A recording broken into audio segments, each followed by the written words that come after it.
Olá pessoal, estou aqui diretamente do Red Hat Summit em Boston e hoje vamos conversar com a Vicky Martinez. A Vicky, que é gerente de desenvolvimento de negócios e data science para a América Latina da Red Hat.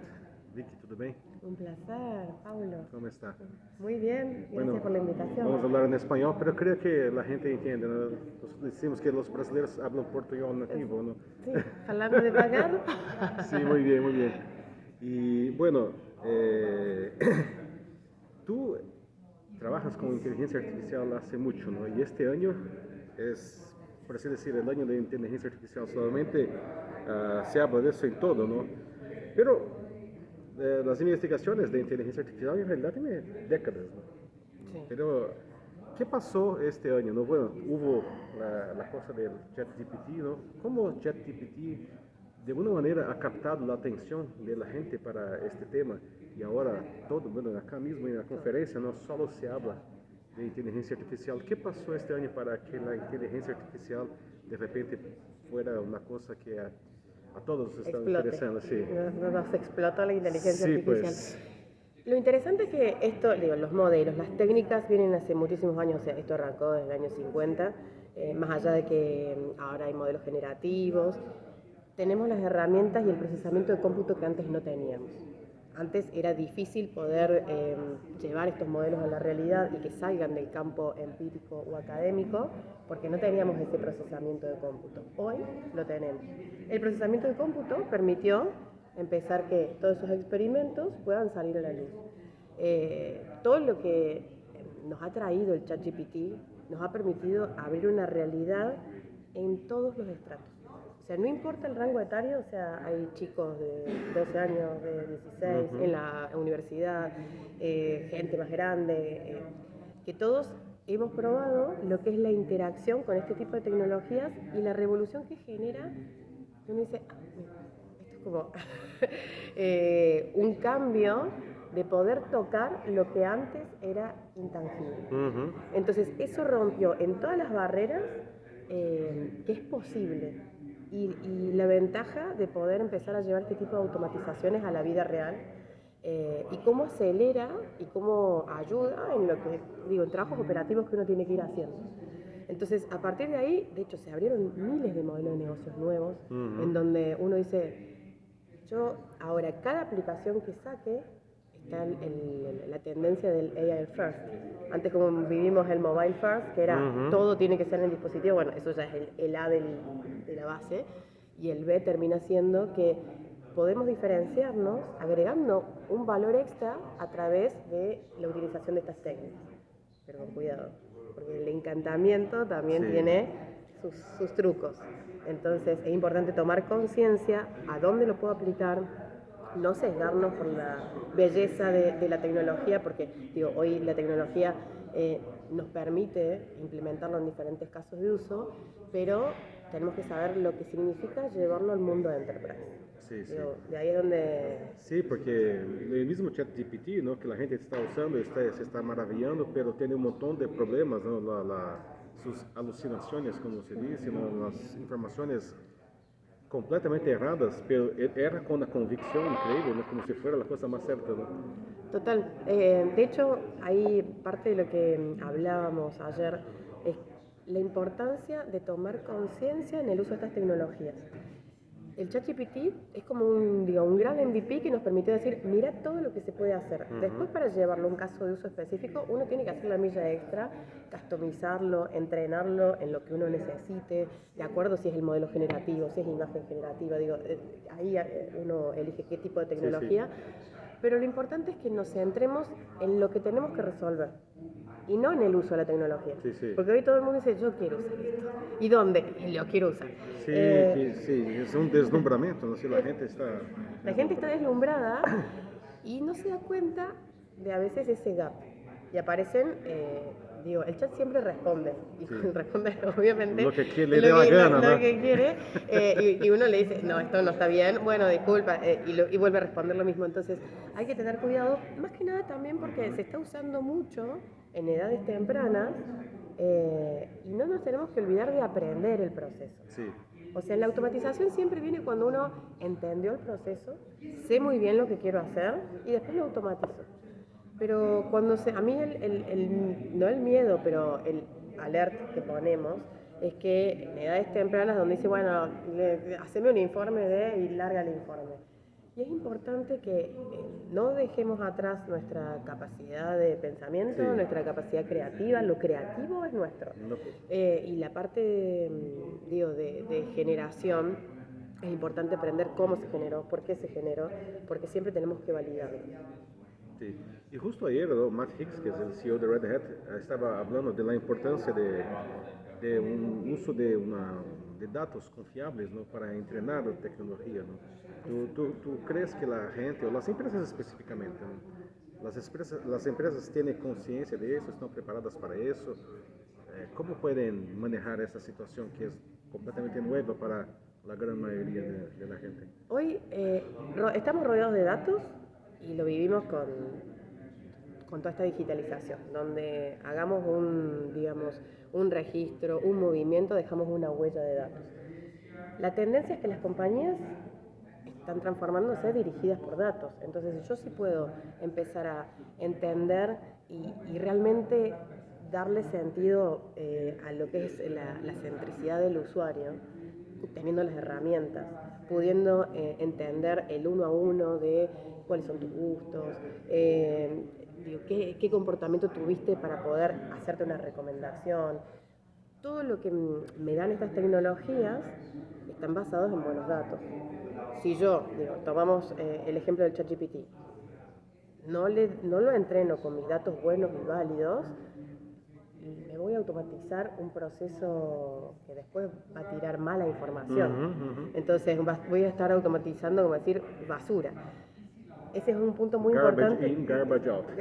Exactamente. Entonces, la conciencia de la parte de preparación de datos, la limpieza, eso siempre está, de hecho se lleva generalmente el 80% de los proyectos, y la milla en esta customización tiene que ver con entrenarlo con buenos datos y además, los nuevos roles que se han generado, ¿no? O sea, las nuevas tecnologías traen nuevas capacidades, traen nuevos puestos de trabajo, todos los que son los engineer prompting, que es una forma de cómo entrenar bien Sí. a ese tipo de modelos, porque hay una manera específica de cómo entrenarlos con buenos datos. Pero es importante que tomemos conciencia del caso de uso, de la tecnología que voy a usar, más que nada porque hay tanta tecnología para ir rápido que no nos tenemos que sesgar y entender que a veces la podemos usar para probar lo que es el product market fit y entender que ese caso de negocio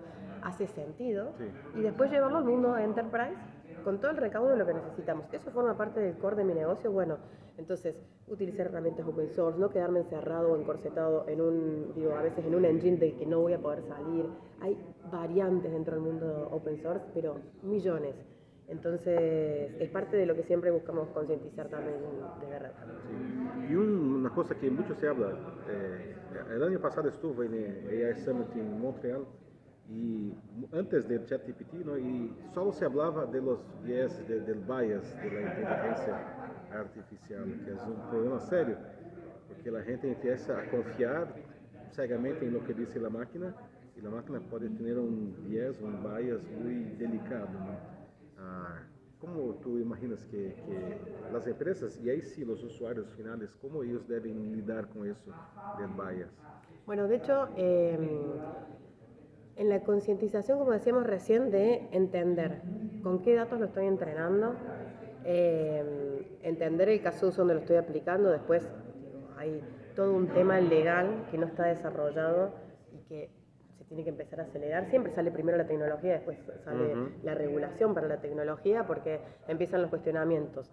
Yo puedo ver una foto generada por un artista o un cuadro y uno generado por inteligencia artificial y no darme cuenta de cuál es cuál, o sea, cuál es la realidad de quién lo generó. Por eso se están empezando también a incluir marcas de aguas que no son visibles, pero sí tecnológicamente, para entender qué fue generado por uno de estos modelos generativos y qué ha sido generado genuinamente por un humano.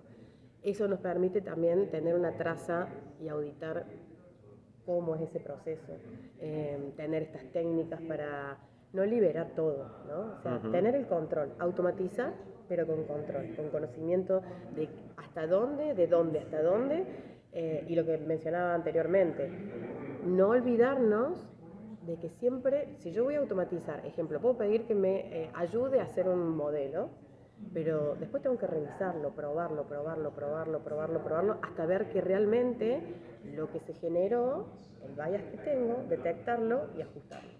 Ujú. En ese sentido, bueno, las empresas están desarrollando, bueno, IBM tiene Watson ya hace muchos años, ¿no? Google también hacía sus... Pero vino ChatGPT ha lanzado y ahora parece que hay una corrida por la inteligencia artificial, hasta por una cuestión de negocios, ¿no? Todos dicen, ahora ChatGPT va a matar Google. No, no va, pero bueno, la gente estaba diciendo, ¿no? Y Google tiene que ahora tratar de correr ahí para lanzar su bar y otros, ¿no? La pregunta es, ¿tú crees que de alguna manera esto ha disparado una corrida por la inteligencia artificial de una manera que las compañías, las empresas que desarrollan estas plataformas pueden, ¿cómo puedes decir?, ignorar o flexibilizar algunos cuidados técnicos de seguridad y hasta éticos? Muy buen punto, porque la corrida se lanzó. Esto es como una carrera inevitable detenerla. De hecho, hay empresas grandes que han hecho anuncios cuando todavía no está madura la tecnología de lo que están anunciando. Entonces es como que se ha vuelto muy agresiva esa carrera y forma parte de la ola que mencionaba antes, el AI First. Es como, listo, lanzo este vaso, pero tiene que tener algo de inteligencia artificial. Entonces, sí, entonces es un buen vaso si tiene algo de... Entonces, es parte de la tendencia. Lo vivimos con las diferentes olas tecnológicas. Está bien subirse, pero teniendo esos recaudos respecto a lo que hablábamos del bias, respecto a temas legales, digo, si uno va a automatizar, tener el recaudo de qué pasa si. Todo este contexto hace de que tengamos después, bueno, el uso ético de esta tecnología como mencionabas anteriormente. Hay todo un movimiento respecto a lo que se llama justicia algorítmica, que es, tiene que haber también herramientas y técnicas para poder validar con qué datos y en qué forma fue entrenado un modelo.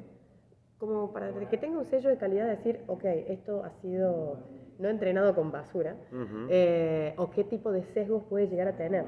El tema de sesgos respecto a lo que es la interseccionalidad y que se viene trabajando también, hay muchos modelos que a veces tienen ciertos sesgos, lo hemos visto en modelos de computer vision que dicen, bueno, fue entrenado con un conjunto de imágenes porque esas imágenes son las que estaban disponibles respecto a determinadas características etarias, a físicas, y después no reconoce otras, pero porque falta ese otro gap del bias que hablábamos anteriormente.